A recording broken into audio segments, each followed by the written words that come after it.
గాజాపై Israel విరుచుకుపడుతుంది. ఆ దేశం జరిపిన వైమానిక దాడిలో 18 మంది మృతి చెందారు, పలువురికి గాయాలయ్యాయి. ఆహార సంచులు, ఇతర సహాయక సామాగ్రిని సాధారణ పౌరులకు, పోలీసులకు అందజేస్తున్న సమయంలోనే ఘటన చోటు చేసుకుంది. హిమాచల్ ప్రదేశ్లో ఆకస్మిక వరదలు సంభవించాయి. ఇప్పటి వరకు 4 మృతి చెందగా ఇప్పటికీ సుమారు 20 మంది గల్లంతైనట్టు తెలుస్తుంది. కంగ్రా, కులు జిల్లాల్లో భారీ వర్షాల కారణంగా వరదలు వచ్చాయి. వరదల కారణంగా ఇళ్లు, రోడ్లు, భవనాలు ఎక్కడివక్కడ కొట్టుకుపోయాయి.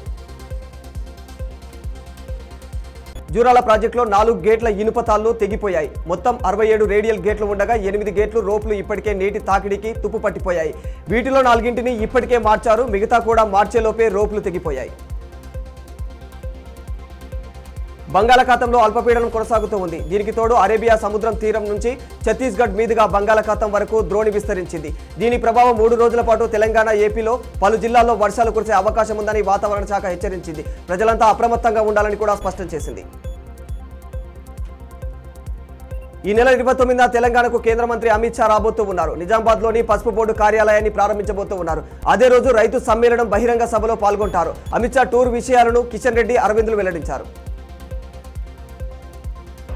ఏపీ సర్కార్ మరో కీలక నిర్ణయం తీసుకునే దిశగా అడుగులు వేస్తుంది. పేదల ఆకలి తీర్చే రేషన్ సరఫరా స్థానంలో నగదు బదిలీని తీసుకురానున్నట్లు తెలిపింది. ఇందులో భాగంగానే ప్రజాభిప్రాయం సేకరణ చేపట్టనున్నట్లు నిర్ణయం తీసుకుంది. ప్రజల నుంచి అభిప్రాయాలను సేకరించిన తర్వాతనే నిర్ణయం తీసుకునే అవకాశం ఉందని తెలియజేసింది. తెలంగాణ నీటిపారుదల శాఖ కమాండ్ ఏరియా డెవలప్మెంట్ విభాగంలో 2 అధికారులకు కీలక పోస్టులు దక్కాయి.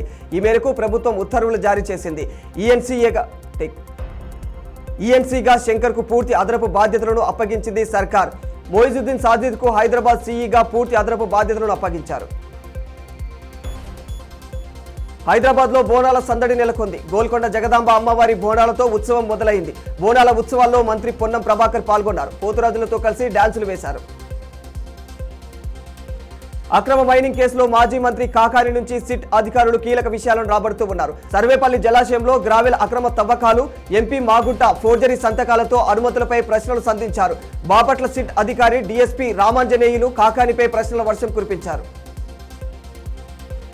తెలుగు రాష్ట్రాల్లో బంగారం ధర మార్పులు కనిపిస్తోంది. హైదరాబాద్లో 24 క్యారెట్ల బంగారం ధర 99,740 రూపాయలుగా ఉండగా 22 క్యారెట్ల బంగారం ధర 91,100 రూపాయలుగా కొనసాగుతోంది. విజయవాడలో 24 క్యారెట్ల బంగారం ధర 97,360 రూపాయలు ఉండగా 22 క్యారెట్ల బంగారం ధర 90,700 రూపాయలుగా కొనసాగుతోంది.